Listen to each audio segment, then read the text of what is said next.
बच्चों, जवाहर नवोदय विद्यालय एग्जाम के लिए आपके पास यहाँ पर एक प्रश्न दिख रहा होगा। इस प्रश्न को हम लोग सॉल्व करेंगे। ये प्रश्न आपका प्रीवियस ईयर पेपर में पूछा गया प्रश्न है, ठीक है। ध्यान से देखिएगा, ऐसे प्रश्न आपके 2024 के एग्जाम में पूछे जा सकते हैं, तो ध्यान से समझ लीजिए। इसका बेसिक भी हम आपको समझाएंगे, इसका कॉन्सेप्ट भी सीखेंगे और इसका करने का तरीका सब कुछ सीखने वाले हैं, बहुत ही आसान तरीके से, आसान भाषा में। करें, एक घनाकार बॉक्स का आयतन 0.512 घन मीटर है। इस बॉक्स की प्रत्येक भुजा की लंबाई क्या होगी? बहुत बढ़िया सवाल है, ध्यान से समझिएगा कि कैसे करेंगे। यहाँ पर सबसे पहले घन के बारे में कुछ चीज़ें जान लेते हैं। घन का मतलब होता है, इंग्लिश में कहते हैं इसको क्यूब। क्या कहते हैं बच्चों? क्यूब कहते हैं, इंग्लिश में क्यूब कहते हैं, है ना। कुछ बच्चों को इंग्लिश अच्छे समझ में आती है। क्यूब, क्यूब में क्या होता है कि इस टाइप का एक आकृति होती है। अगर क्यूब का हम एग्जाम्पल देना चाहें तो जो लूडो की गोटी होती है, जिसमें 1 2 3 4 5 6 लिखा होता है, वो जो लूडो की गोटी है उसको देखेंगे तो वही घन के आकार का होता है, यानी क्यूब के आकार का। अब क्यूब में खासियत क्या है कि जो क्यूब की लंबाई, चौड़ाई और ऊंचाई, यानी कि लेंथ, ब्रेड्थ और हाइट, तीनों के तीनों इक्वल होते हैं। लेंथ ये हो गया आपका, ये भी ए हम माने अगर इसको लेंथ को, तो लेंथ, ब्रेड्थ ये हो गया आपका, और हाइट ये वाला हो जाएगा, ये भी ए हो जाएगा। तो घन में यही खासियत है कि लंबाई, चौड़ाई और ऊंचाई सब बराबर होता है, ठीक है। अब ए हमारा क्या है? एक किनारा है, एक साइड है, ठीक है।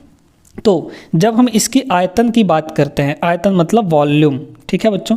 आयतन यानी कि घन का आयतन क्या होता है? घन का आयतन, तो घन का जो आयतन है यानी वी, वॉल्यूम, वो हो जाता है साइड का क्यूब। साइड मतलब ए, तो ए का या भुजा का क्यूब, ठीक है, भुजा का क्यूब, इतना हो जाता है। क्यूब यानी पावर में 3।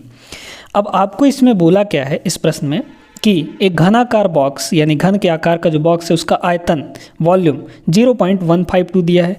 तो आयतन कितना दिया है? आयतन आपको दिया है आयतन के जगह पर लिख देंगे उसको 0.152। ये घन मीटर में दिया है। घन मीटर का मतलब होता है मीटर क्यूब, है ना। 0.512 मीटर क्यूब। ये किसके इक्वल है? आपको यहाँ पर क्या निकालनी है? प्रत्येक भुजा की लंबाई, तो यानी ये हो जाएगा ए का क्यूब, ठीक है।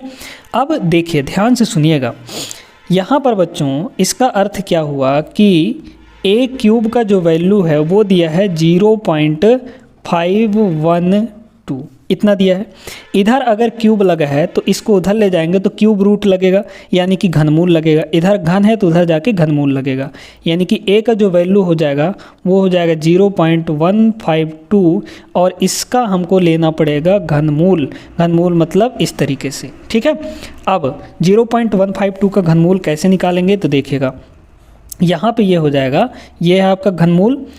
अब इसको थोड़ा सा फ्रैक्शन में अगर हम लोग बदलें तो 512, पॉइंट हटाएंगे तो क्या लगेगा? नीचे में पॉइंट के बाद 3 अंक है तो 3 जीरो लग जाएगा, यानी 1 के बाद 3 जीरो। अब इस 512 को हम लोग लिख कैसे सकते हैं? पहले तो ये देखिए, 512 को जब आप लोग तोड़ेंगे तो प्राइम फैक्टराइजेशन करेंगे तो कितना होगा? 8 × 8 × 8, ठीक है।